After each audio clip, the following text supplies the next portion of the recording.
What's up, guys, and welcome back to Paint Bravely, the podcast where you can find a little bit of encouragement, discover new ways to make your hobby more fun, and most importantly, learn to paint bravely. Now, we're going to do a little chat, talk about what we've been working on a little bit, and then we're going to get into, I think, some pretty cool stuff, some 3D printing stuff, and then some things that might be a little weird, like the kinds of things that might get your hobby card revoked, if you know what I mean. So let's start we'll see with... how far we get. We'll see how far we That's get. true. That's very true. 3D printing can be a daunting subject. So we'll see how far we get. Don't overpromise here, Casey. Never overpromise. We're gonna start out with the chat, and then we'll see what happens. You never can tell. So. You never know. But why don't we start with you, man? Like, what have you been up to the last since we talked last? Okay. So when I'm coming up with these, I find that I almost always just end up writing down what I watched on TV recently. So, we'll start with that, as is tradition. I watched The Expanse on Amazon recently. So very nice. Yeah, 4 seasons, sci-fi, and, sometimes when I'm watching a TV show or a movie, I get a lot of, paint scheme ideas and, some colors that really work well together.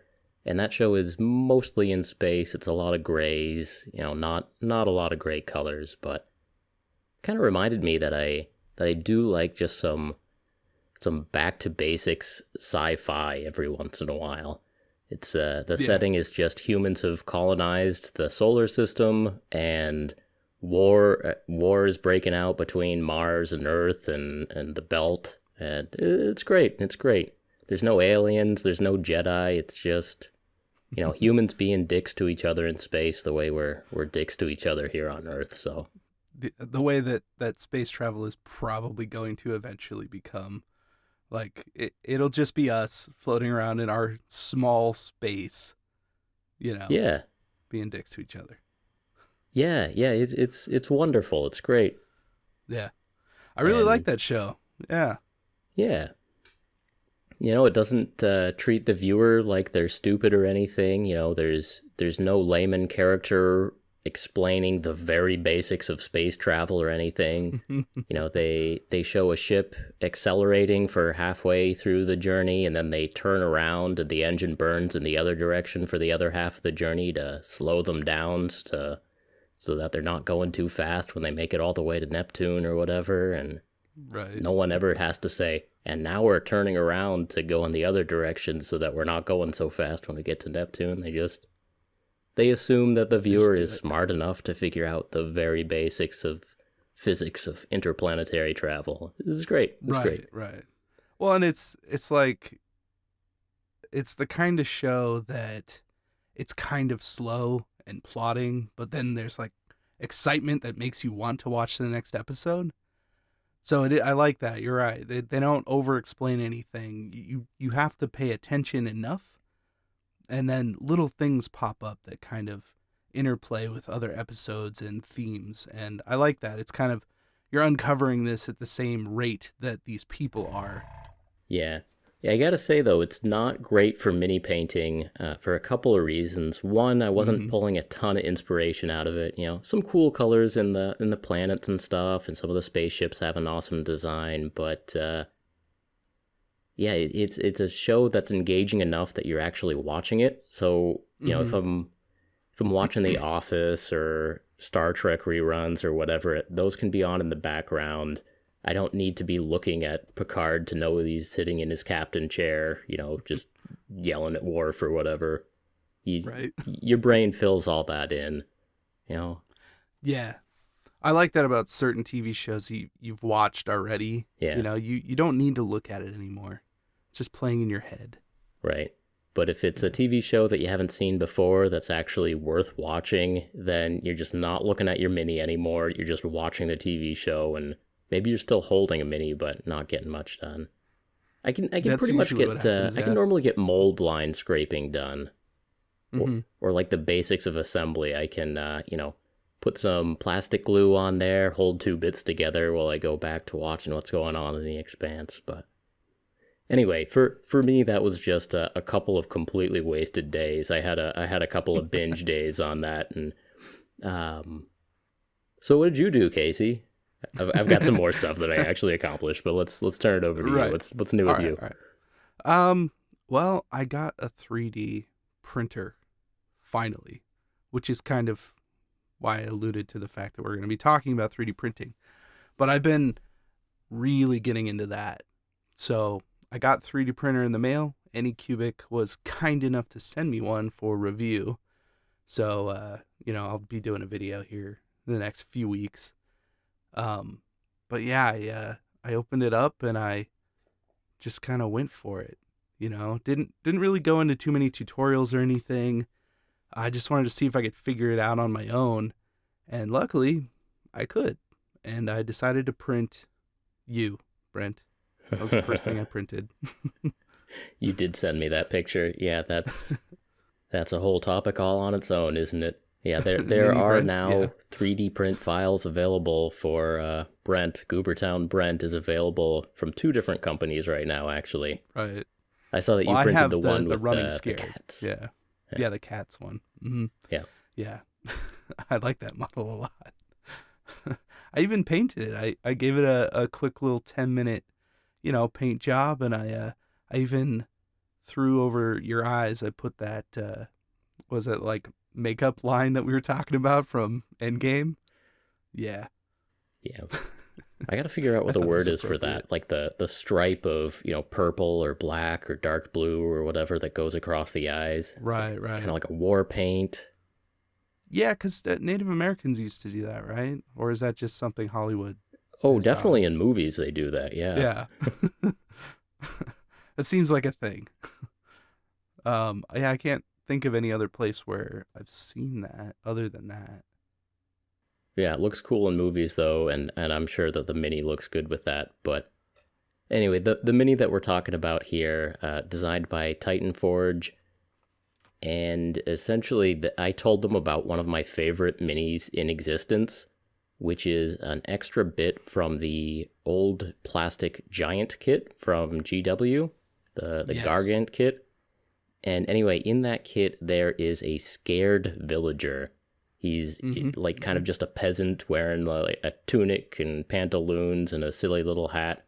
And he is running as fast as he can. He's got his hands over his head, just all out running. He's yelling, and you can tell that in his mouth he has a total of 4 teeth, I think. And he is just this poor, beleaguered guy who's running. And I call him Johan. I think his canon name actually is Johan. Name, yeah. That's right. GW started, or one of their affiliates or something, started putting Johan into little cartoons and stuff recently, right? Something like that. I know they were doing, and I'm convinced this is because of you, but they started doing pictures with him in it for their community posts. Yeah, those are glorious things. Yeah, he's such a great model. I mean, that kit's been around for a long time, and of course the original purpose of the bit was you buy a giant, and then the giant, to make the giant even more cool, there's this scared villager running away from him as fast as he can, a look of absolute terror on his face, because this giant is 4 times as tall as he is, and is carrying like a big rock for no reason, and yeah. I've used that model, well, I guess once technically, running out of a graveyard from a black coach, one of the old pewter ones. Oh yeah, that was a good one. Yeah. Do you think they're gonna put a new one in the new Gargant releases? Well, there's a question. I have no idea, but it is good to see that they've taken a renewed interest in that model, because these like flavor characters I love. Townsfolk of any kind I love. There are so many models out there of heroes or of soldiers or wizards or whatever, where really we know that most of any fantasy world is going to be scared peasants running from things, and that's just a really underrepresented population in terms of sculptures. And I'm glad there's at least one, but now there are at least 2 of those in existence. So I told the guys at Titan Forge that this was one of my favorite models, and that they would make me happy if they could increase the number of scared villager models out there. Yeah. And oh, did they? Yeah, they did. They It's so good. Yeah, they took a picture of my face, and they have a mini who's running, and I think he has like one hand up, maybe like flailing around. Yeah, like one hand kind of up, like, you know, coming back a little bit, and then the other one holding your cats. Yeah. So this is a scared villager who's evacuating from wherever he's going, holding two cats. And and just like Johann, the scared Brent, you can have him running from any monster, any enemy, any model that you paint of some really cool bug or whatever troll looks better with somebody running from it in terror. And now you've got options. You got Johann, and you've got Brent running away, just trying to evacuate two cats. So Yeah. Well, Johann's hard to get these days. I know they reprinted the Gargant boxes with the Gloomspite Gits release, and I'm pretty sure one came in that box. And I mean, I suppose you could go buy the box, but they're pretty expensive just for the normal model. yeah, I mean it's a doubt big people are model. You know, parting the with that. Giant is of course a big model. I think it was, a $60 box or something. Yeah. And I think the Giant model is pretty good, but I am definitely at the point where the most interesting part of that box is the Johann. And That's why there's all these used Giants going on eBay. They just wanted the Johann, so now they're selling the Giant separate. yeah, Casey, you should be tuned into that. I mean, what are the prices on Gargants like right now? So they've got the new Army book coming out, right? But they've also... Oh, yeah. In fact, I have been looking that stuff up because I really wanted to take one of those models. I wanted to find like just a busted one, those missing pieces or whatever, and turn it into a Great Unclean one. Because I have, in the Great Unclean one kit, you get extra heads and arms to make the other version, like the Rotigus version. So I wanted to turn one of those into them, but the prices have gone way up. For the longest time, they were $15-20 for like, kind of busted version. And now you can't find one of those models for like under $80.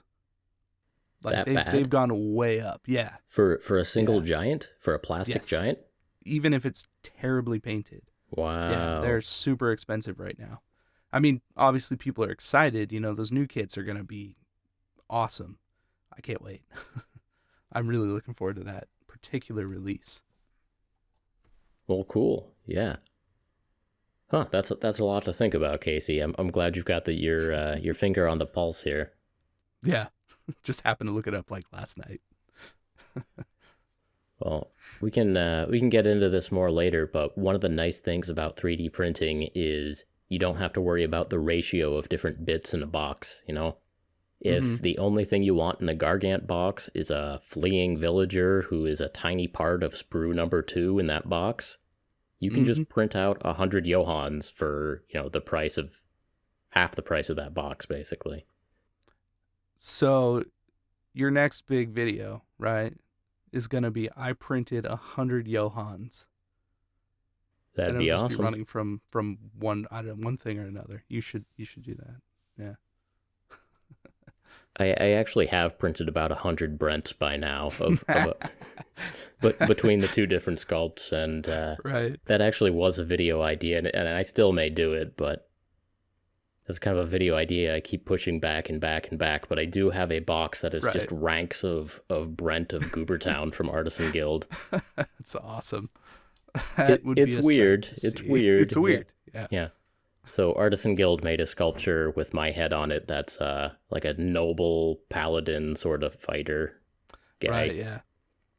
Brent of Goobertown, and that's a much more heroic pose than just running away from something with two cats. But that's the beauty of the running away figure, though. Could be running away or could be running towards something. I'm working on working on a project right now where I think it'd actually be funnier if this crazy villager runs into a tavern, and then what happens with next? A couple of cats, yeah. Some crazy man runs into a tavern with two cats under his arm, and yeah. Well, hey, I mean that, you know, it's funny, like, cause I put that stripe on the eyes, and like it definitely changes the mood of this model. Like, you look like a crazed maniac who is definitely running into somewhere to do something terrible to someone. Yeah, I Yeah, like that change.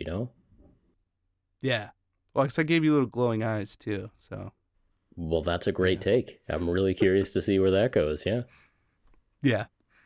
I also had a really bad commission experience this week. Okay. Well, do you Yeah, wanna do you wanna talk about that and bring us all down here, or what? I'm gonna bring it down. I mean, there's some good stuff that came out of it. The video that just went up on my channel was about converting Blight Kings and turning them into basically Plague Marines for Death Guard. The reception's been really good for that video. I had a lot of fun doing it, but that was technically a commission. So this dude reached out to me 2 or 3 months ago. Um, Said he had these used Blight Kings and he wanted me to do some work on them. He wanted me to convert them and paint them. So I gave him a quote. I thought it was pretty fair. He came back the first time and was like, "Oh man, you know, that's too expensive. I can't afford that." And so I said, "Well, I'm sorry then. That's as low as I can go, right?" Um and like a day later he comes back and he's like, "Hey, I've been thinking about it. Um like why don't we just do the conversion part and then we'll do the painting afterwards, and then I can kind of send you money along the way." And I said that's fine, because obviously for a commission I get sent the models, so it's like if you don't pay for them I'm not sending them back. Mm-hmm. So it's it makes sense. um but like he sent me the models, and I've been kind of sitting on the project for a little bit, kind of figuring out when would be the best time. And I decided last week was the time to do it. So I started putting everything together, and I got all the conversions done. And then, I sent him the pictures, and like he liked what I did, but then he started asking me some other stuff like, "Well, why didn't you do the rest of it?" And it's like, what are you talking about? The rest of it. He sent me extra models in the box and was like, "Oh, we can work something out for that later." Like he was already planning on another project. Okay. And I said, "Well, that's not really part of this. So, like, I'm just going to set those aside, right?" And he's like, "Well, we agreed that you would do all this extra work." And I said, "No, no, we did not." So it kind of went back and forth like that. And he got like really mad that I didn't want to like do all this extra work and all this stuff for him. And so it's like, okay, well, I don't know what the problem is. Like, the estimate is the estimate. It's like, it's a signed printed document that we both agreed on. Um, And what was it, like 5 or 10 models, or? yeah, it was 5 Blight Kings, Okay. and he paid for the parts. He sent me $40 for the bits so that I would buy the bits. Normally, I don't like to do that, but whatever, didn't really matter. Um, Basically, what it came down to was I sent him the final bill, right, saying here's how much it's going to cost as per our agreement. And he was like, "Oh, you're just trying to rip me off. Like, I sent you $40 already, and I didn't expect it to be any more money than that." And it's like, why would I have converted 5 models for $40? That seems crazy. Especially if that $40 was the materials cost. Yeah. Literally, Yeah. yes, 4 bits.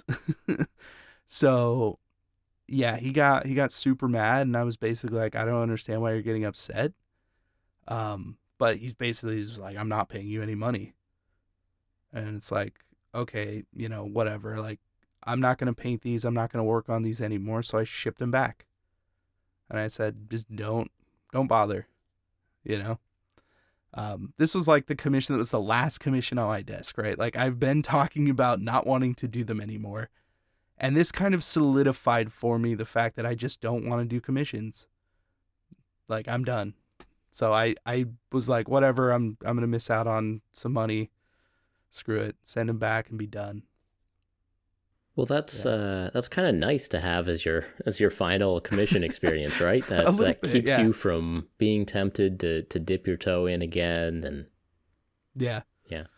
Yeah, man, and I'm being tempted like constantly too. I've like in the last week I've gotten like 3 different requests to do conversions and painting and all this stuff, and I'm like, those sound like such good projects. All right, No, people, stop asking Casey. He doesn't want to do it. You're wasting your time. right? You're wasting Casey's time. Don't email Casey. He doesn't want to do your Yeah. commissions. Well, the nice thing Am I is I helping? set up a form on my website. No, I'm just pushing that further, right? So I set up a form on my website, ebayminiaturerescues.com, for commissions. You fill it out, you attach pictures, I can see everything. It's got the job layout. That way I can easily do the estimates and send them back really quick. So I've just been telling people like, hey, commissions are closed, but if I ever decide to do it again, you can send it there. And that seems to be working out pretty good so far. Okay. Yeah. Yeah, I mean, we've talked before a little bit about what doing commission work is like. From your experience, I don't have any, but Right. but a big part of it is, it not only just figuring out your hourly rate and being realistic about that stuff, but also each client is different. And at the end of the day, the client is asking you to paint, models and toys, and this is their fun bucks and stuff, and the rate is going to be more than the actual cost of the toys, which not everybody necessarily has given a lot of thought to already, right? Yeah. But I think that there's still a line though, like expecting $40 to be the number for like what is obviously more than a day's worth of work, seems unreasonable. Well, I mean, if you're making $3.50 an hour because you're having so much fun doing the conversion, and Right? you're not including the time it takes to set up these gigs and all that, yeah. Yeah. Yeah. I mean, there's always going to be time that you eat, like doing estimates and stuff like that. But it shouldn't ever be while you're actually putting in work. So, yeah. But that's my story. Well, those Marines looked great, though. To put a little bow on that, sad that you don't own them anymore, but they did look pretty nice on the video. You got a lot of creative stuff in there. You incorporated some cool, interesting bits to make those look like Space Marines, and yeah, I mean, I really like the way that they turned out, and I think that's the sad part. Like, I was looking forward to actually painting them after I finished converting them. Luckily, I also did an extra one for myself because I had other bits. I didn't use any of his bits. I made sure of that. I bought extra stuff. Well, I guess I should backtrack a little. So part of the problem that he had was he wanted cromlech heads for all of them. And I ordered some. The only place they were available at the given time was from Poland, like from their factory. Okay. So that's what it was. It took a while to get here. But they weren't showing up after like 4 weeks. So I emailed them and they're like, oh, we don't know, COVID. I don't know. They might be lost, but just keep waiting. But I went ahead and with my own money ordered another set from a store that just had them pop up, like in the US. So like I got those within 2 days. And so I used those. And then the other ones came after I was pretty much done. Okay, good. Yeah, the extra mini that you made for that video looks great. I think it was a great conversion. What'd you do? You swapped out both hands, you swapped out the head, different backpack. Yeah, the Blight Kings don't even have backpacks. So yeah, I threw on a backpack, some new hands, and I made a bunch of tentacles, which was pretty fun. Oh yeah. Yeah. Yeah, that was a good little project. Yeah, not too bad. Yeah. Let's see here. On the notes here, I have that I did actually do some hobby time in the last week, and mine actually is a little bit of painting bravely here. So a video that's been out for a little while now is Necron Painting schemes, where I mean, Necrons always have this reputation of being easy to paint because it's just a robot and you decide what color the robot is, and then there you go. It's not like it's not like an orc that has belts and pouches and guns and teeth and everything. It's a robot. So if you want, you can just do, silver and null oil, or you can do just a silver dry brush, or there's all kinds of really quick and easy ways to do a Necron warrior. They're just a Terminator. They're a big old robot. Pretty much, huh? And I was trying a bunch of different schemes, and what I came up with for one of them was camo. So a green jungle camo Necron, and I wanted to mention that because I think it's maybe an interesting on-road into freehand painting. Sure, yeah. So it's not, okay, there is a knee pad of armor on this Necron, and the knee pad is going to be red, and then maybe I'll make the shoulder pad blue. And so there's that way of painting that's very much like a coloring book, where you decide what color each segment is going to be, and that's your color scheme. Whereas, freehand painting, it's much more being able to say there's going to be a pattern on this piece of armor. And I think that camo may be the easiest way to start to, ease into that, to break into that, of saying that this is going to be a pattern or a design, or, eventually an actual picture or heraldry or something like that. But camo is a good start because it's just splotches, it's just dots. Right, yeah. And I think it's a good way to ease into that. So, painted it green, just dabbed on some brown, dabbed on some black, some other greens. And, at first it just looks stupid. There's just spots of brown on top of green. Right. But once you get a couple of colors on there, then you start to see, okay, this looks like a camouflage pattern I may have seen before. And right, yeah. The nice thing is that here on Earth, humans have had many, many, many different camouflage schemes, and a lot of them are made by people who are worse painters than us. Right, they're just like dipping the brush, splattering it on. Yeah, they give an 18-year-old a paintbrush and point him at a tank and tell him to make it camouflage or whatnot. I assume that's what happens in the majority of wars. I don't know. Maybe it's a spray can. I don't know. That's my understanding. But yeah, they buy the Krylon camo trio pack of the 3 colors. They just go for it. Right. That's my understanding of how the army paints its tanks. But seems reasonable, yeah. It would work. Yeah.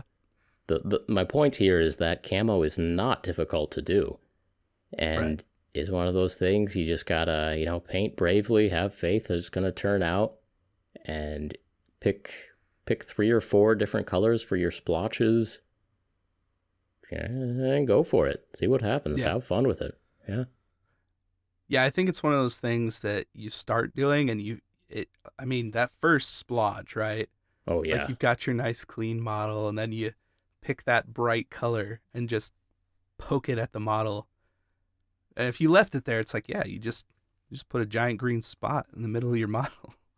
Yeah. That's that whole follow through thing, right? You got to hope that when you're done with it, it's going to be the thing that you want it to be, because it certainly won't look like it until you're done. Right. And on that first splot, you could overthink that so much. Like, oh, is that too much like a circle? Should I make that a weirder curvy pattern? Oh, now like this corner of it kind of looks like a corner. And then no, just forget about that. As soon as you make that first splotch, the next thing to do is to go make another spot and another spot and another spot, and then come out with another color. And if after all of that you still remember like some really weird part of that first spot that you do not like, well, that's where your second color just covers that right on up. Don't even worry about that. Keep on going. and bust through there. And I think there may be a progression, and this could be a whole other episode, but a progression of patterns to learn to paint on minis. Like if there is just a blank open area on a piece of cloth, a piece of armor, whatever, maybe you make stripes, maybe you make a checkered board pattern. There's definitely like a progression of patterns that you can put onto minis. And it goes something like camo to stripes to checkerboard to plaid to tartan to, and eventually you're Cujo and you're just making the best kilts that anyone has ever seen. For real. Yeah, but you got to start somewhere. And all I wanted to say is I had fun doing camo. I had never tried to do camo before, and it turned out just fine. It is hard to mess up, I think. Give it a shot. Highly recommend it. You could have just gotten lucky, but no, I mean, it certainly seems like you had the right idea going in, just lay that paint down and go for it, and it turned out. Yeah. That's awesome.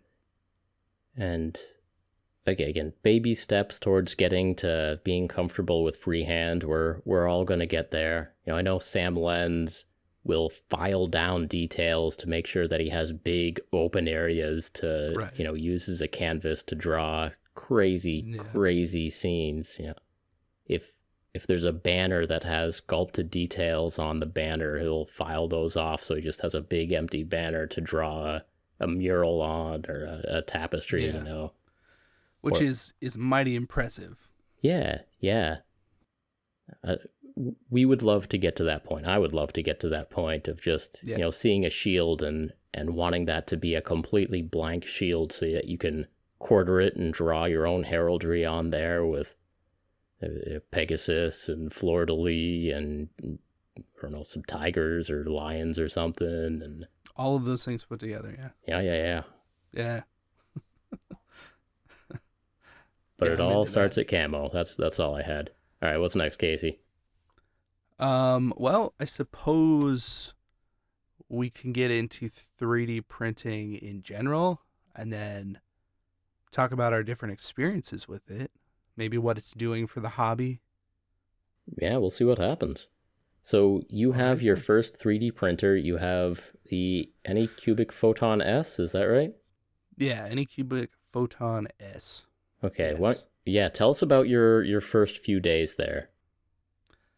Let's see. Well, the first few days, I went online.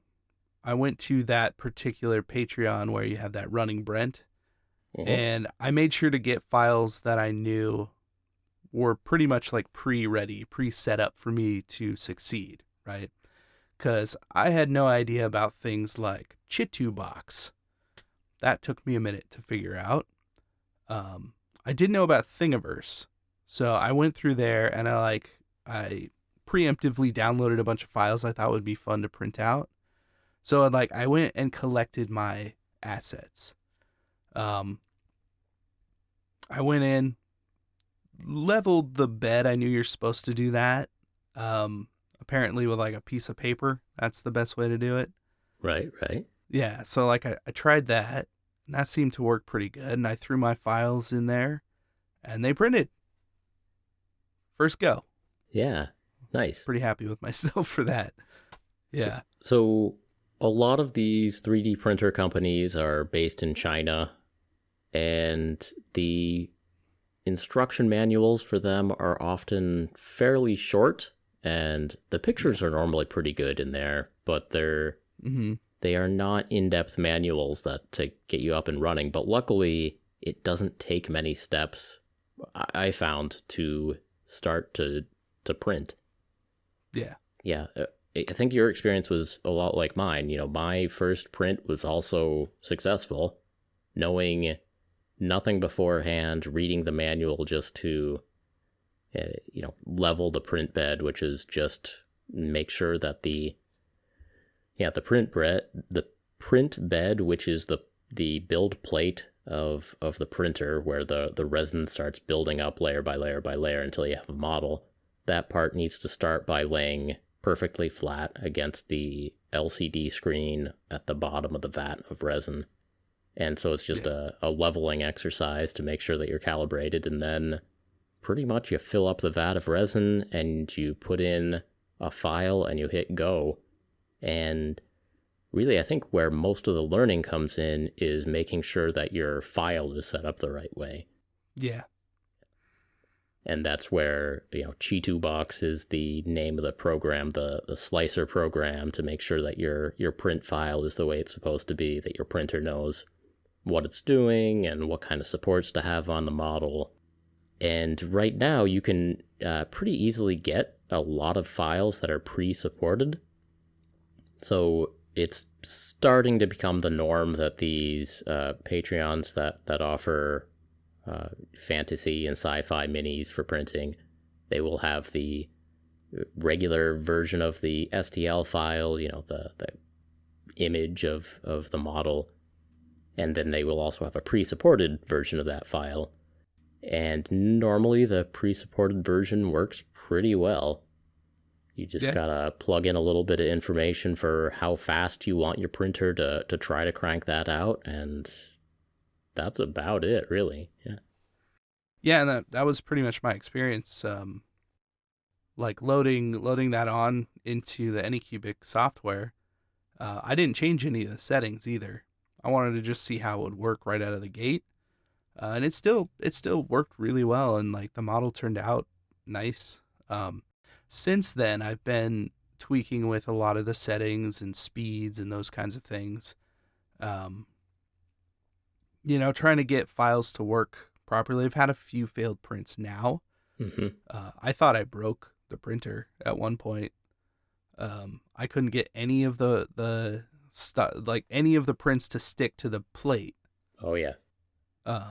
Yeah, I did like 6 of those in a row, like not understanding what was going on. And until I went online and I found out what Chitubox actually was, because I was just using the Anycubic software. Okay. It's like, well, they're supported. These models are supported. And I would get weirdness, like half of something would print and the other half wouldn't. So if I laid out like 5 things on the plate, like a couple of them would print fine and then a couple of them wouldn't even show up. So it was weird problems like that. But yeah, once I got that other software, I haven't had a failed print since. Hey, fingers crossed. So far, so good. Yeah, right. I'd say my impression of printing is that it's easy to learn, hard to master sort of thing. Where there are a handful of people out there who are truly experts at this, who know, how to dial in all of those settings to be right for every resin. And each resin is different. All of these different manufacturers selling their resins, and they come in all different colors. And just the way that photopolymerization works, this is one situation where the color of the plastic actually matters. Right. Which is, in almost any other situation, you go to the store and you want the pink headphones or the black headphones. You want the green whatever. You want the green Lego or the red Lego. Yeah. And for the most part, it's just marketing, if there's a difference in price, or, the pink iPod is really popular that year or whatever. And normally we think of color as just being completely superficial and not mattering for how the product actually works. But in the case of printing, the screen of the LCD printer is shooting light at this resin, and it's light that's just barely into the ultraviolet, which means that depending on the color of the resin, sometimes just the fact that it's colored resin is absorbing some of that light, which is messing around with how long it takes to polymerize, to harden up. So all this is to say that every resin really is different. Not only are the different companies playing around with different ratios of materials in there to get different viscosity and maybe get a different, hardness or pliability of the finished material. But also just the color itself will, sometimes slightly, but sometimes drastically change how that resin works as it is hardening up. So, there's a community out there of printers who, make spreadsheets of, okay, I've got the best results with this resin at these settings, or had the least failed prints, or, what have you. And Right. so there is consensus about best practices for all these things. But in terms of people who really, really understand this, there's, it takes doing a lot of printing to really understand this. And of course, if you're doing a lot of printing, your instrument is getting older, you're replacing your LCD screen after, certain thousands of hours of printing. Right. And of course, the resin itself has a shelf life of a year or two, probably. And so just there are a lot of variables in terms of actually really figuring this stuff out. So at this point, I've printed several hundred models at this point, but I still don't feel like I'm too much farther along in my understanding than you are necessarily, Casey. So Right.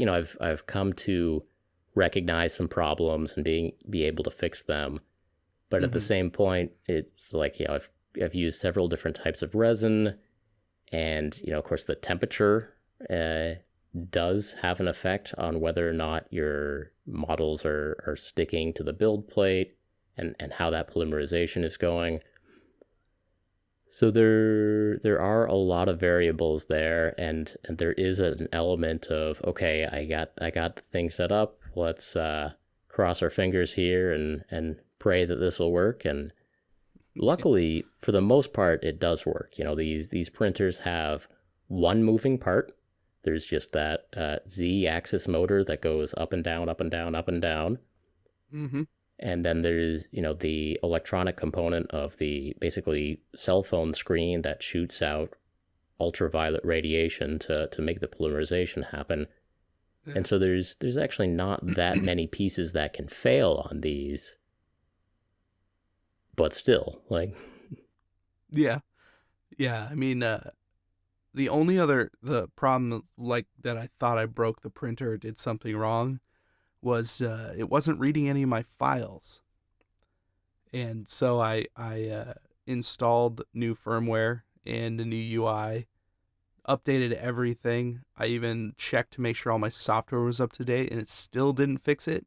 Turns out that if you put a file on your USB drive that you plug into the side to access the files through the printer, if any of those files are corrupt in any way whatsoever, it basically is continually trying to load the preview for that file and will not let the rest of them show up or be read. So I had to do some digging to fix that. It took me about an hour, but once I figured it out, it's like, okay, this file is broken somehow. Well, I haven't run into that one. That's a new one. I'll keep that in mind. Yeah. If your printer just doesn't read files, then yes, try them one at a time on your flash drive. Hey, good. So I guess let's kind of bring to a close our experience of the actual printing here. Yeah. Need to mention that resin does smell. I mean, it depends on which brand you're using and which line and whatever, but resin does smell. So, if you're thinking about whether to get a printer, think about maybe not having it in a room that you or your family or your pets spend any actual time in.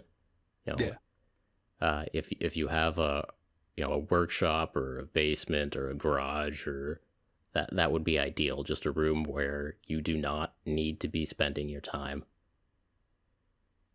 In terms of actual health effects, I mean, it shouldn't be a carcinogen. Like, I mean, you can request the SDS, MSDS sheets and stuff.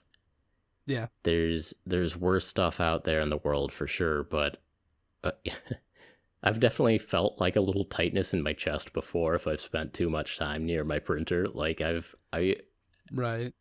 it's you can smell that it's not great for you, you know? Right. Yeah, there Yeah.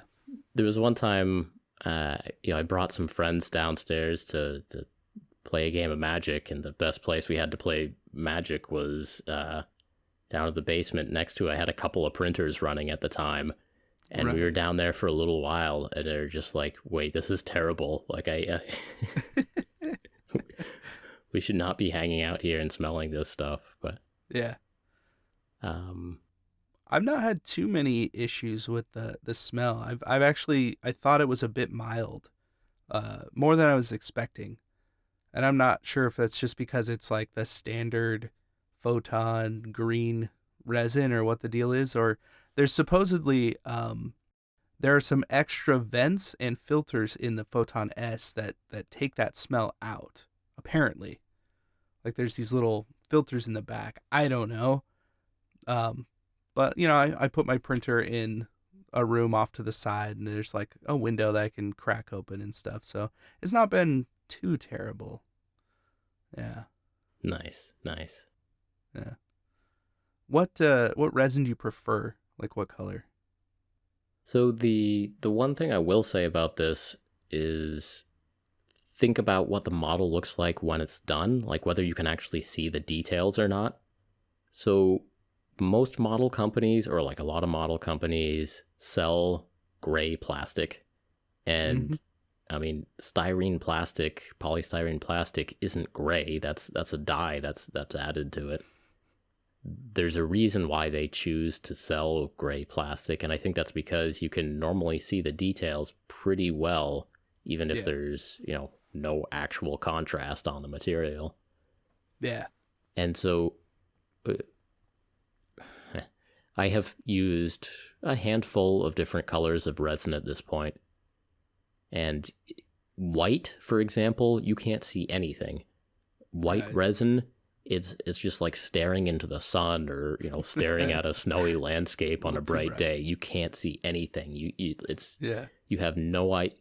You can pretty much see like the outline of the model, but other than that, you have no idea if the nose printed correctly, or if any of the Mm. details on the face or the hands is there. You can't see anything with the white print.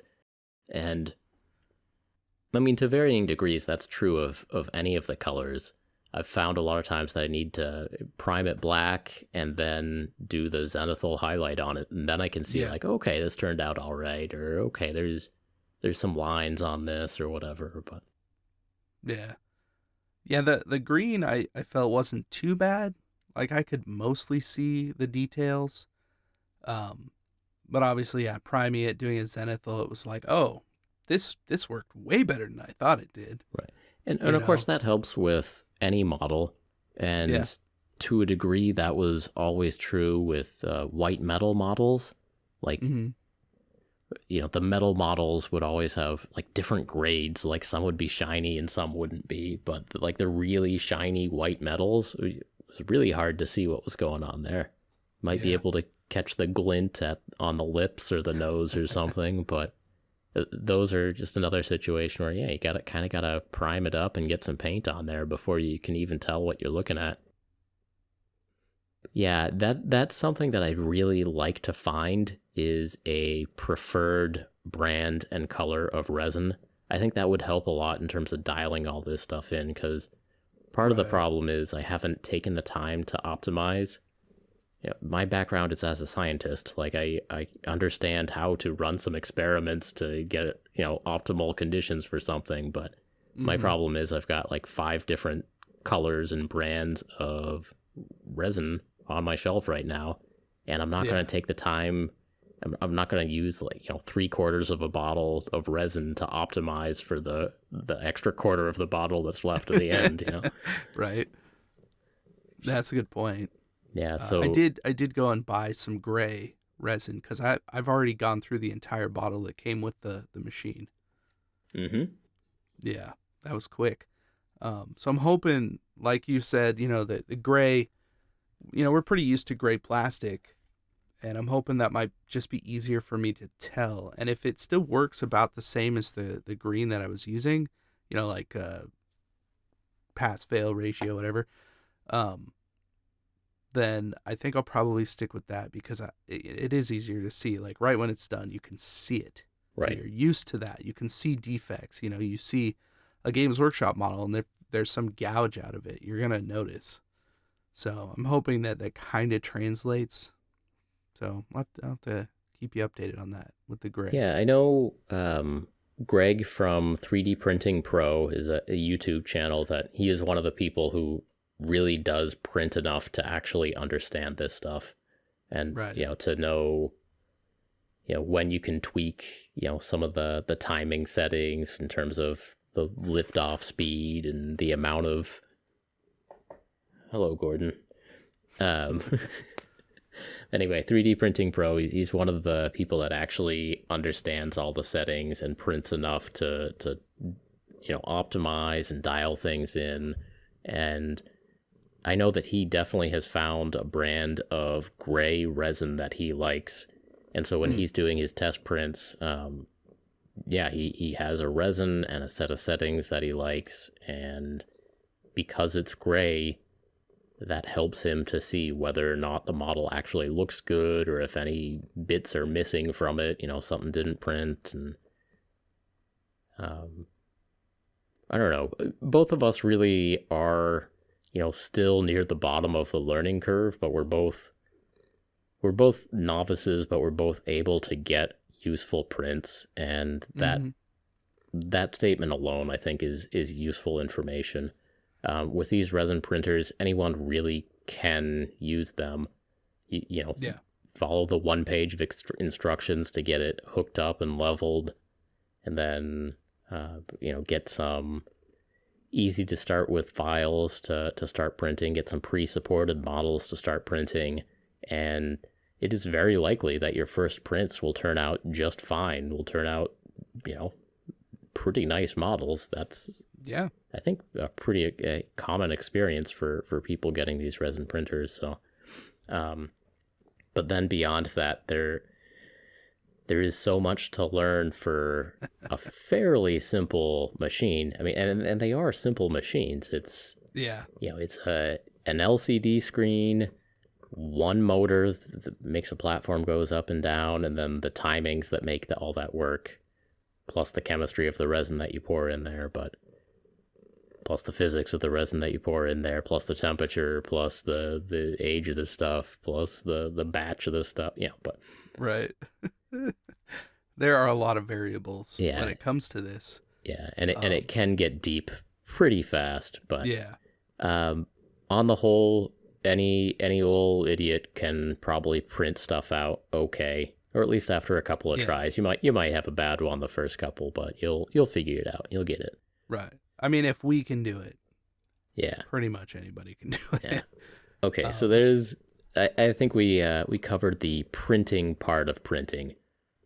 You can print. I can. You can. We can. It's a road to become an actual expert, but you can print.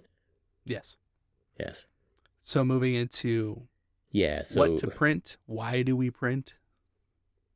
Or and then the actual painting experience. So I think part of the reason we wanted to talk about this, one is it is becoming more and more of what we are doing with our hobby time is printing models and then painting models that we printed ourselves. But also, we heard on Trapped Under Plastic that John is one of those people who is not ready to make the leap. He is right. He's not on board with the revolution. He's an old timer. I mean, I can understand why. Like, honestly, I get it. Yeah. So John on Trapped Under Plastic has kind of made the statement that 3D printed models are still not good enough in terms of quality and resolution and fineness of detail and that sort of thing.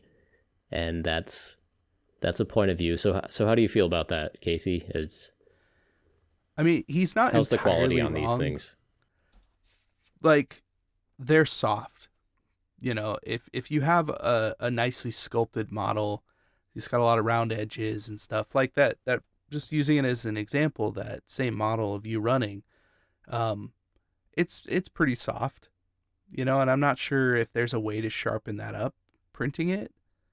Um, but it's like I painted this pretty quick, and if you set this next to any other model, you know, put it on a table, I don't think people would know.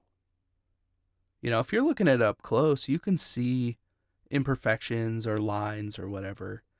Um, but like I showed this stuff to my wife, and she's just like, what's the point of buying models ever again? You know, like she doesn't really understand.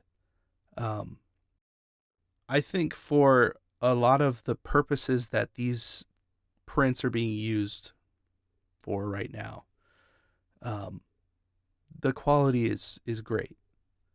Like if I want an extra bit for something, or if I want a little Brent running away from my giant, like I can go and print it out and be pretty happy with the result. You know, I don't think anybody's trying to print out competition pieces, you know? Yeah, I think Nah, I think pretty happy is a good description for the quality. sure. Yeah. I would say that for the most part, the quality is not as good as something that's been cast out of either, you know, resin or metal or plastic. Yeah. Yeah, for sure.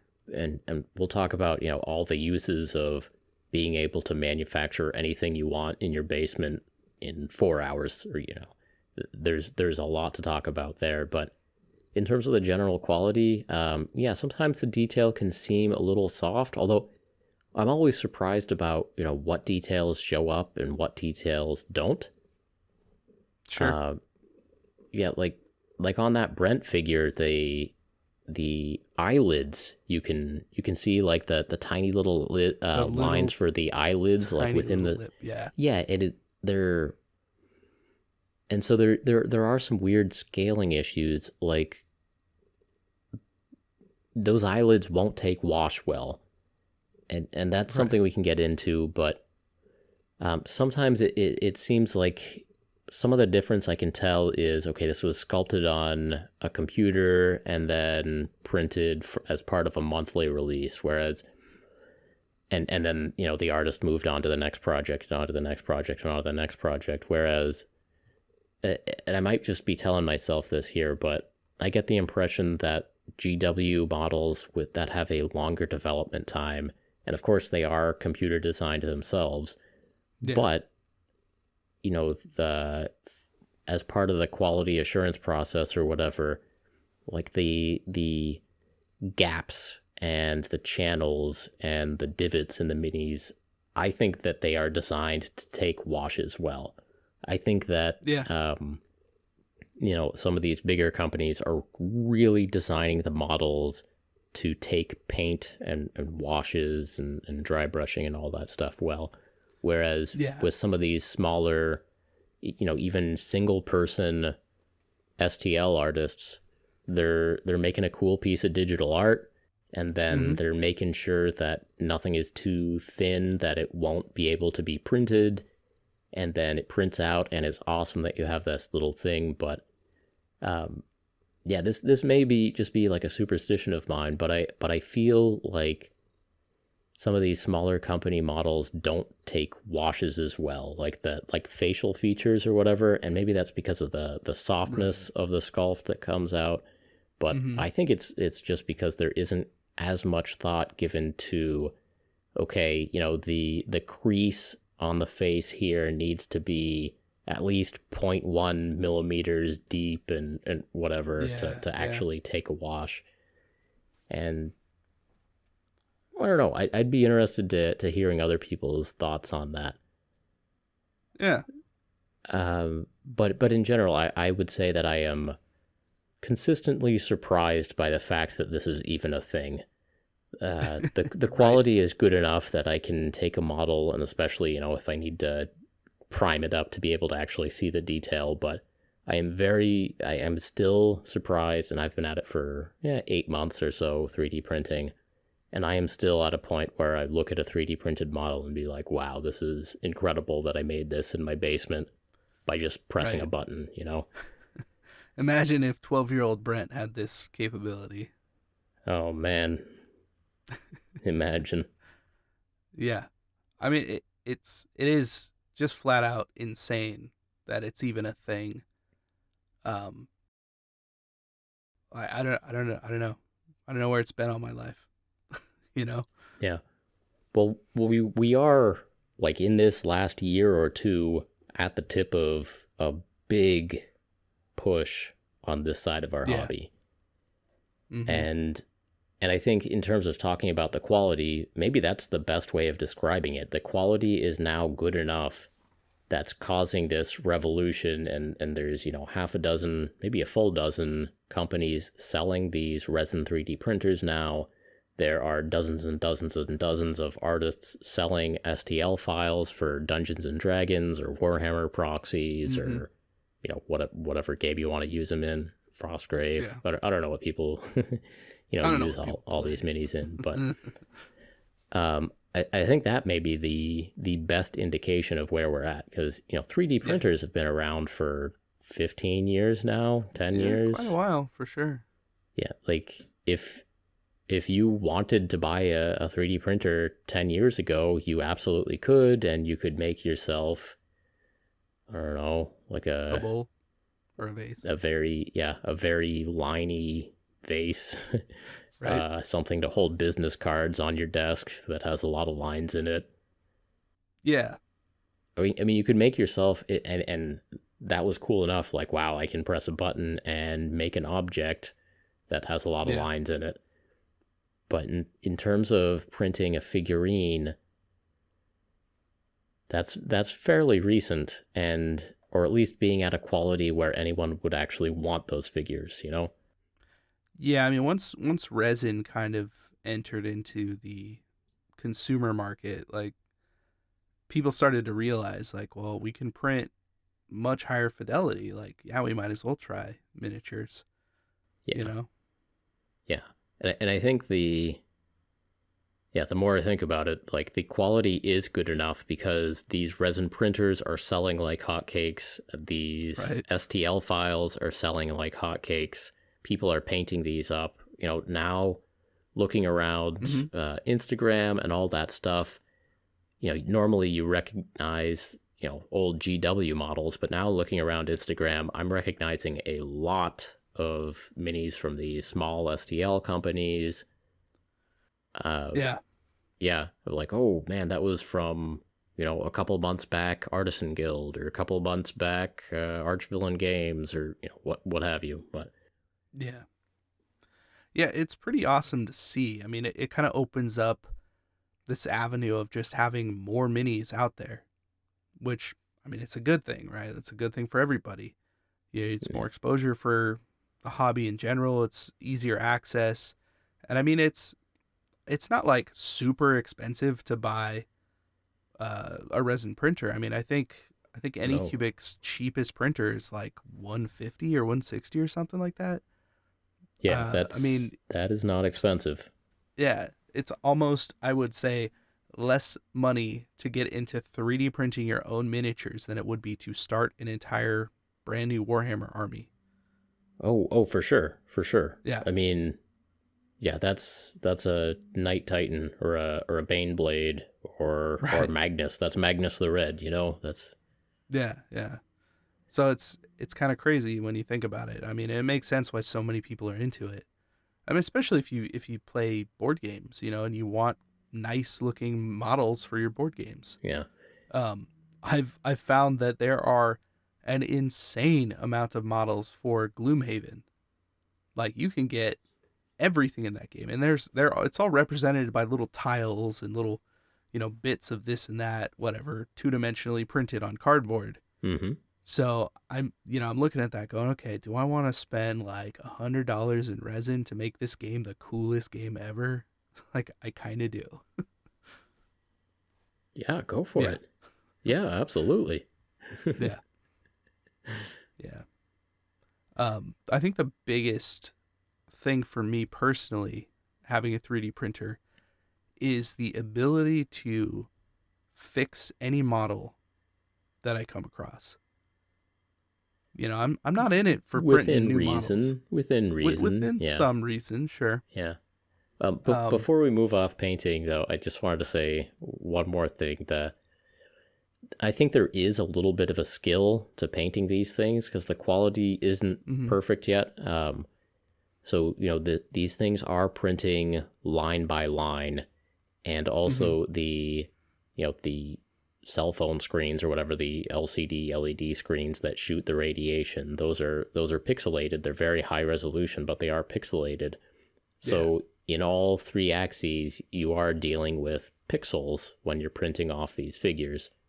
And so, especially in like big, broad, curved areas, like a flowing cape or something like that, a lot of times it'll be the lines or the kind of topography maps will be a little more obvious yeah, because in all three dimensions, whether it's the pixels or whether it's the layers of the z-axis, there are lines essentially, and they in some areas they're noticeable depending on the sculpt of the model, and of course your settings for printing and everything can minimize that.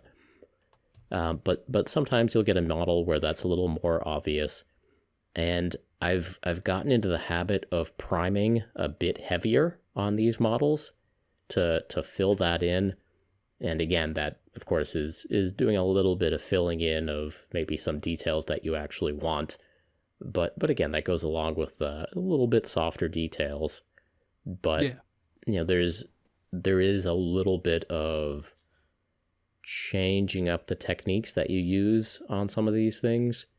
Again, I think they are designed less rigorously with washing and dry brushing in mind. So maybe you just more layering techniques or more wet blending. Or wet blending's great because again you're getting more paint more onto the paint. model a lot of Yeah, times, which will fill in any of those little imperfections. But yeah, um, I'm still working on it, but I think it is a slightly different skill set to paint in a way where you're covering up the imperfections and you're not emphasizing some of the other right. problems with these minis. But once you do adapt just a little bit, like, yeah, you can get awesome painted minis out of these for sure.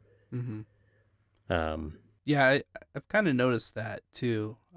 Even when I was painting this first one, because it's the only one I painted so far, I did find myself like, I don't know, painting with more broad strokes, I guess, and layering over that, mhm. um, to get more paint on there. Um, and I also went in a little bit harder with some of like the texture. So, if it's leather, trying to purposely make it look more scratched up because the detail was a little soft, especially around the corners. So it's like, okay, where I would normally say edge highlight a corner of something, well, let me just paint that in and then give it some scratches. And, then it looks like what I'm used to. But it was a little bit of extra thinking and effort to get there with this model. And I think you're right. It's because it's just a little bit softer and, Yeah. you're kind of trying to paint in details that don't technically exist. So maybe we just made John's point.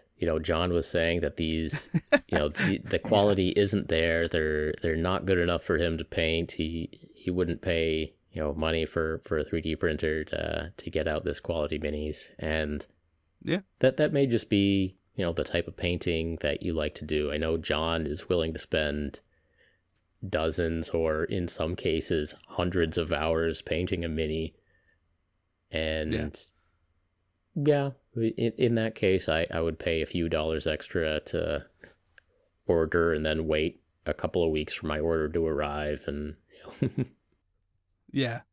I do wonder though if a lot of the stuff that we're talking about, the softness and the how different it is to paint, is because the people who are designing these, while they are extremely good sculptors and they can make, like you said, that 3D art, like the Mhm. stuff looks amazing.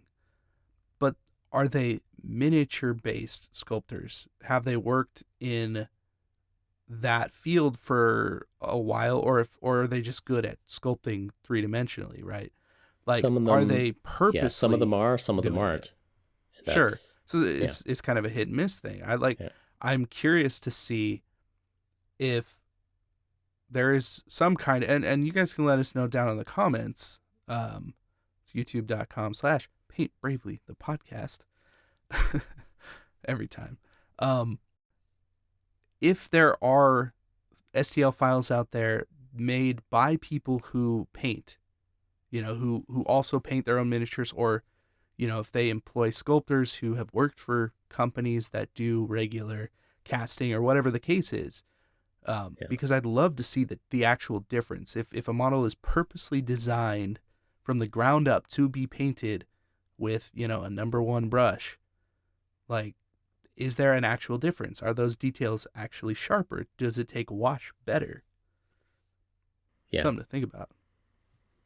Yeah, I'm really curious about that. I know like Titan Forge we were talking about. I know one of the artists there used to Mm-hmm. sculpt by hand, and then Okay. several years back made the switch from sculpting by hand to sculpting on the computer. I suppose I am presuming a lot of other folks got their start with digital art and then moved into this realm. Like I don't know the specifics on a lot of other people. Yeah. Yeah. Yeah, there's kind of two issues there. Does, sculpting so that something will print easier, and then sculpting so that something will paint easier. And, both of those things involve a lot of thought. And as Yeah. this industry matures, I think you're going to see people, if they don't have experience now, those artists are going to gain experience in that over the next couple of years. Yeah, for sure. And, folks like us are going to point out the kind of common problems in a lot of these minis. And, that'll be interesting. Yeah, something to think about for sure. Definitely. Well, and that's something we can think about ongoing and talk about as we continue in our 3D printing journeys. Yeah. Yeah. Okay, you wanted to talk about why it is just straight up a good thing to have a 3D printer. Yeah. Because I can fix stuff. What can you fix? So, like, my only reason for ever actually wanting a 3D printer wasn't to print out new models. I have a back catalog that's already going to be difficult to fit. I don't need to print more models, right? Like, as cool as they are. I need bits. I need parts and pieces. I need things that I can manipulate, right? So, like, after I printed out the file and make sure the printer was working, got a cool model, right? The next thing was I dove really deep into like Thingiverse and all the other. There's a bunch of different free places to get STL files. I also looked at a couple places where I can buy files, and most of them come unsupported, which is why I was having print issues, after that first one. Which I've since fixed, but being able to find things like specifically a Defcopta helicopter rotor blade, right? I mean, I found the entire Defcopta, and that's cool enough on its own, and it looks really good. A lot of resin, though, and it's almost, like, it's still cheaper than buying one on eBay, but, it's not an actual model either, so it's a whole thing. Like, if you're cool with proxies, that's one thing, but I think GW's ratio is like 80% has to be a GW model for them to like allow tournament regulated whatever. What you know what I'm talking about? I do know what you're talking about. I was just waiting to see how you were going to describe it. Yeah. Tournament regulated whatever he thinks. Air quotes. Yeah. That's how I'm going to describe that. But replacing a few Defcopta blades that have gone missing, I think, is one thing, and just printing out a Defcopta is something else entirely. Exactly. Yeah. And I'm not necessarily in that camp of like full proxies and stuff. Like, it's fine. I've seen people do it, and it doesn't necessarily bother me. But generally, the files that I have found that are like, here's the full model, it's like an uncanny valley kind of thing. It's just not quite right, and you can Sure. tell. But Even when you, even if somebody can't tell, so okay, I that'd think be worse, I think right? you're right. I think you can Yeah. tell, but even Yeah. even if your opponent can't tell, you'll know. You know. You And know. and I think there's a subset out there that'll get some pleasure out of that. They don't even realize that Probably, this yes. is pure anycubic resin. This Right. Defcopter. There's green There's no plastic in it, polystyrene anywhere in this. right? Yeah.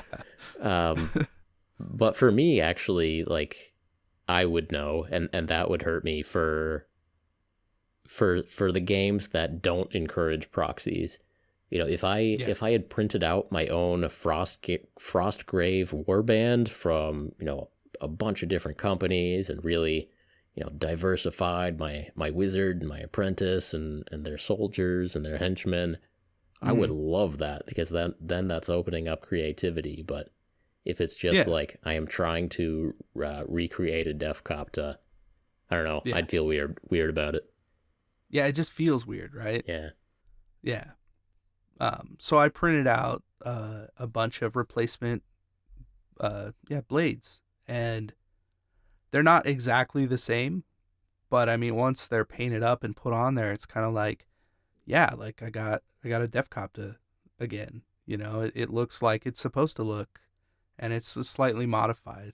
Um, I also plan on putting like a bunch of other bits on them because orcs, you know, you just do. I am Um, really glad that you're getting into orcs. This is making I'm me so happy that excited. you're getting into Well, I orcs. Yeah. just realized something about orcs that I didn't know before. So, you know, I think we've talked about it on podcasts before.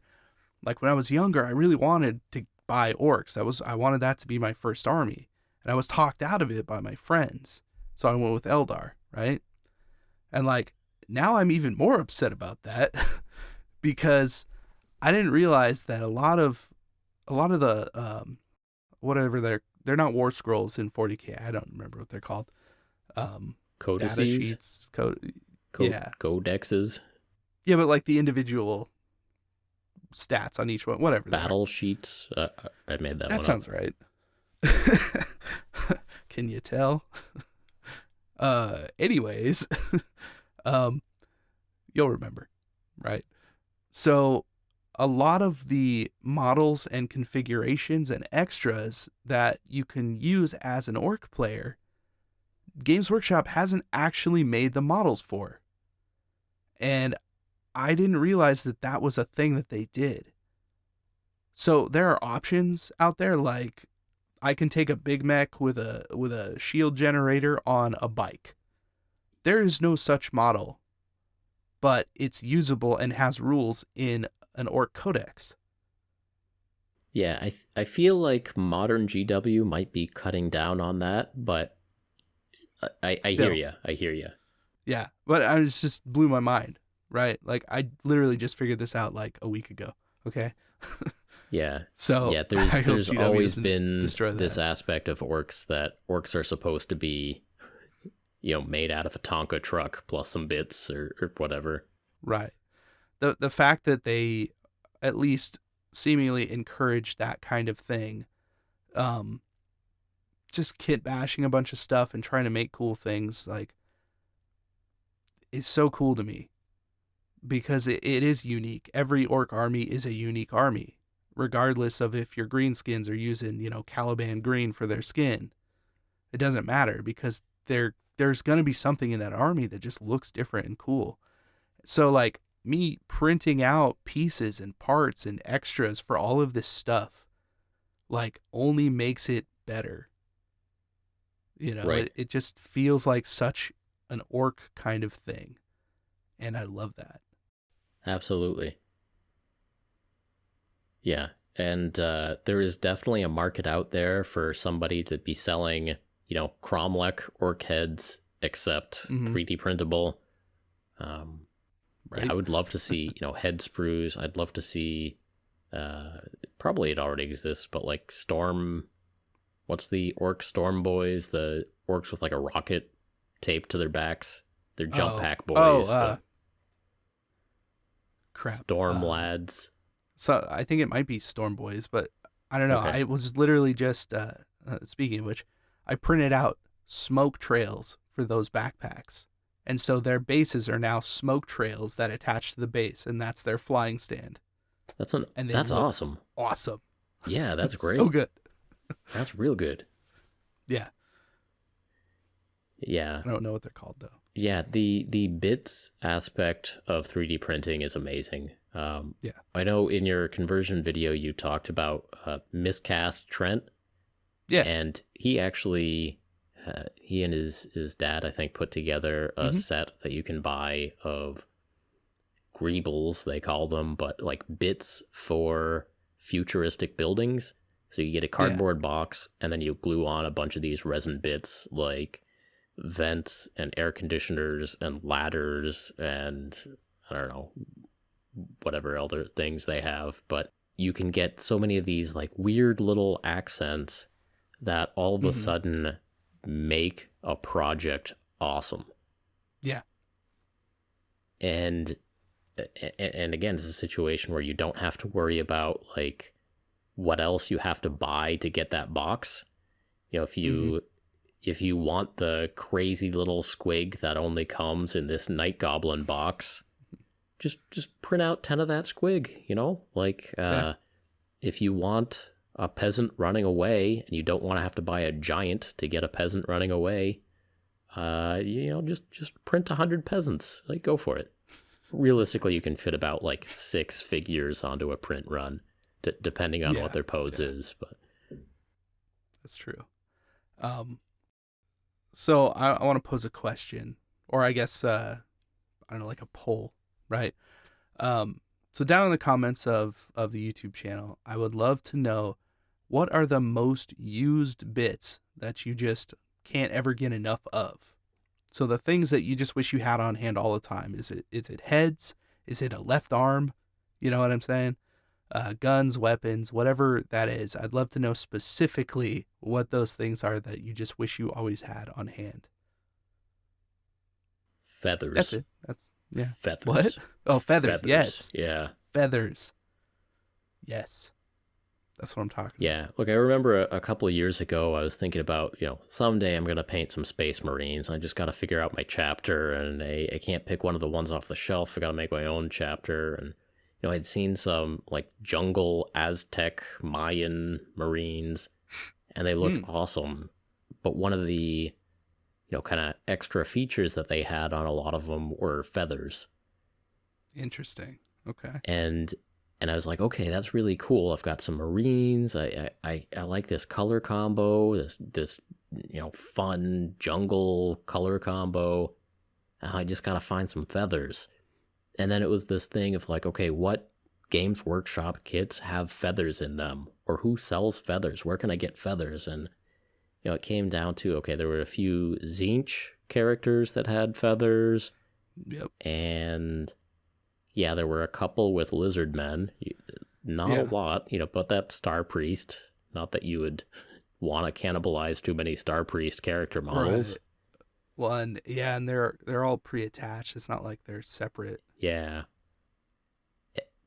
But if you have a 3D printer, and this is something we haven't talked about, not only can you print feathers, if you find a feather file, you can print them in any size you want. And that's something we haven't talked about yet. Size of your machine, yeah.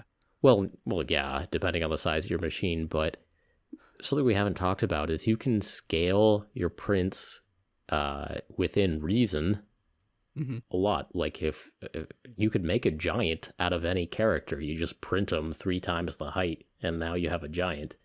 And it wouldn't necessarily work well with every sculpt. It might look kind of crazy, but you can either, you know, make a giant, or you can have one of your characters in a D&D game get cursed and become huge. That would be a really crazy surprise for the DM to pull. That would be so cool. Yeah. Just pull out, you know, a 6-inch version of your model.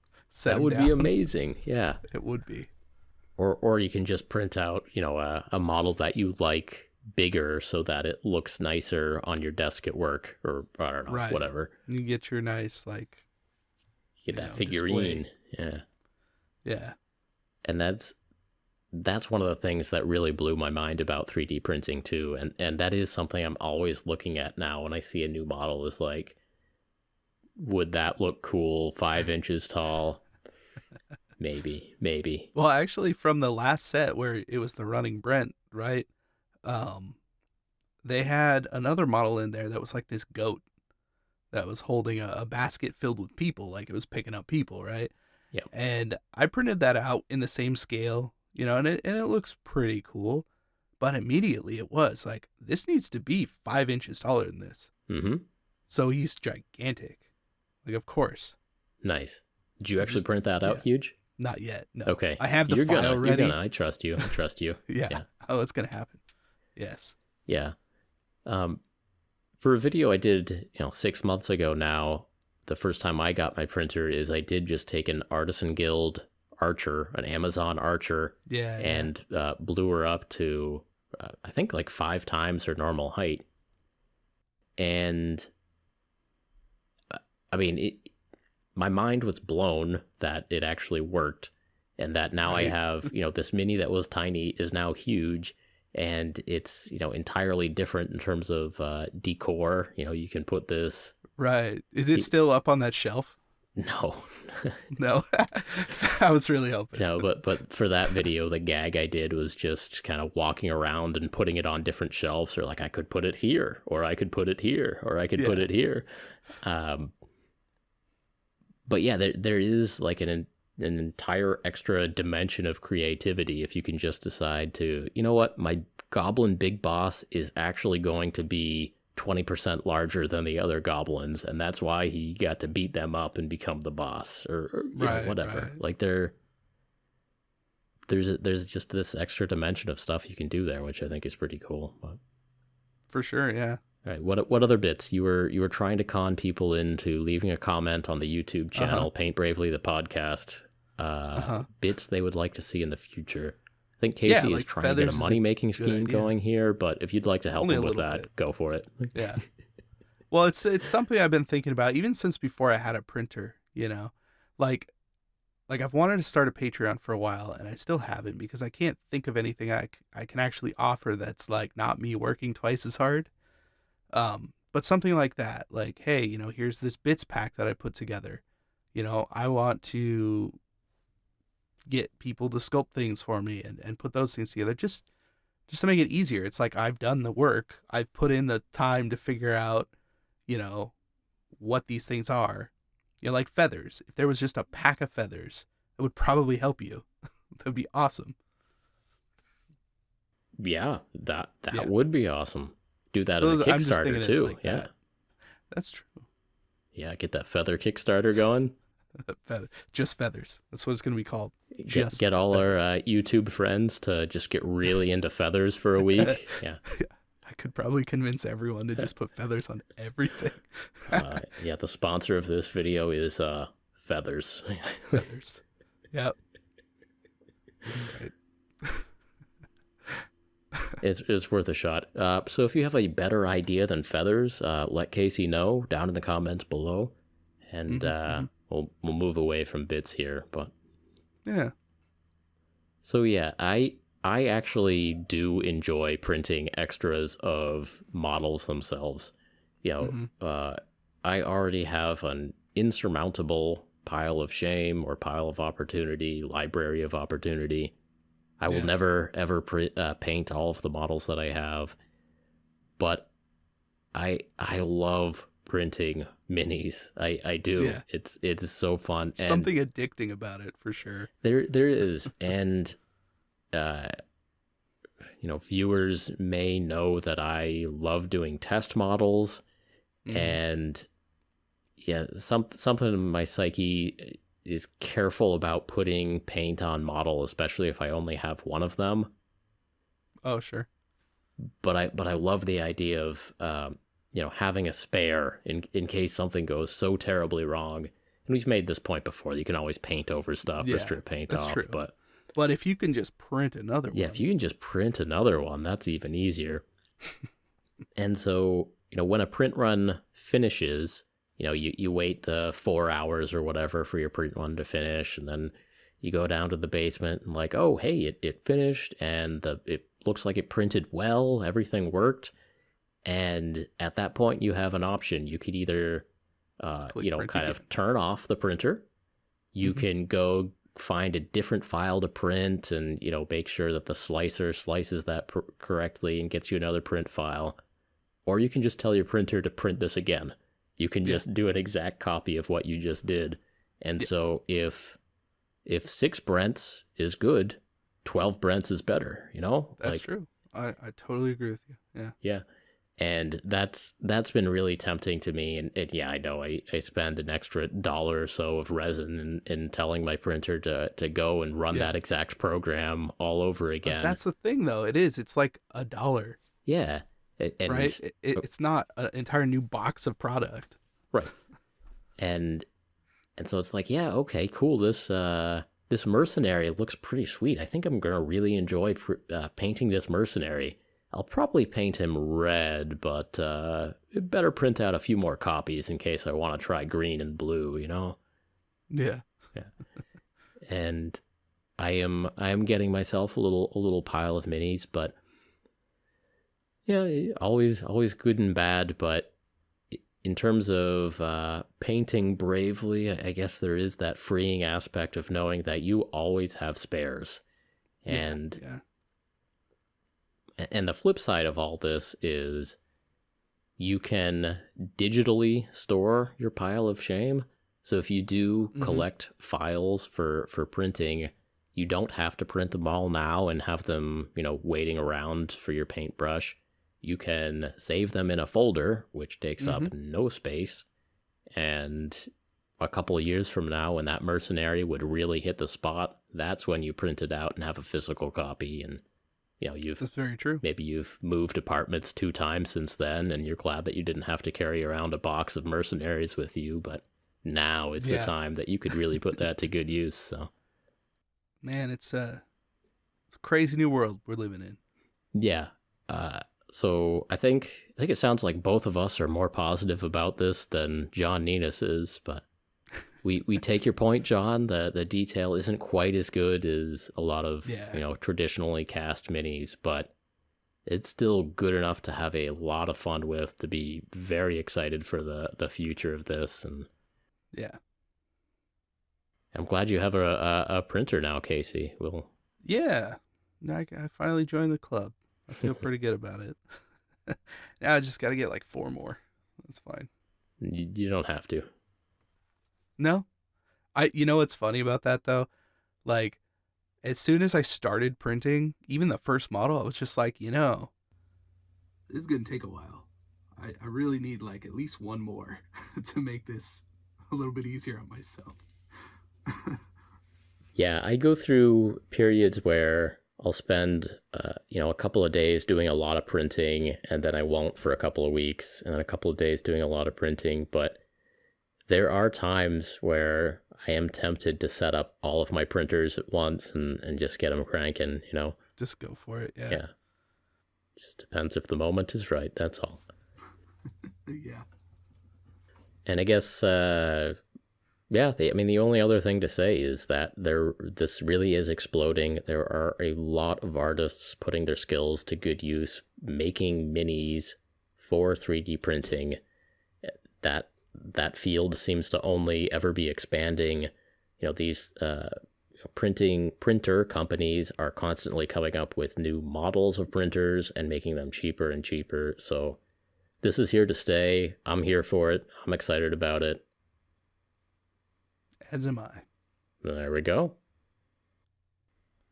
So I think we pretty much nailed 3D printing. And I'm sure, in subsequent episodes, we're probably going to talk about it more, I'm sure. In subsequent episodes, we will definitely talk about it more. Subsequent episodes, yes. Leave it in. I was going to. Don't cut that. By the way, we have a new editor, so if this episode is not good, it's not my fault anymore. Yeah, the blame goes 3 ways now instead of 2 ways, so I'm happy about that. Thank you, Matt. Thanks, Matt. And on that note, thank you again for joining us on another episode of Paint Bravely. If you enjoyed this podcast, please help us out by leaving us a review on iTunes, subscribing to the YouTube channel, and sharing this message with your hobby friends. And as always, we appreciate each and every one of you for listening, and we will talk to you next time. Talk to you next time.